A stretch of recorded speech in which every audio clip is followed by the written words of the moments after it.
Hey guys, it's Warren here, and here is how to make healthy oven-baked buttermilk chicken burgers. And this recipe is enough to make 2 burgers. To begin with, take 1 breast of chicken and slice it in half lengthways. Then cover each piece of chicken with plain flour.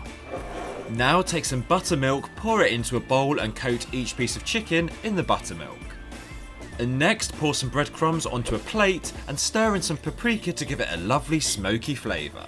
Then coat the chicken that's just come from the buttermilk in the breadcrumbs.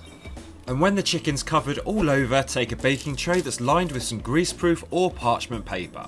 Place both pieces of chicken on, then place into an oven that's been preheated to 180 degrees centigrade, which is 350 Fahrenheit. Then bake in the oven for between 20 and 25 minutes until the chicken's cooked through.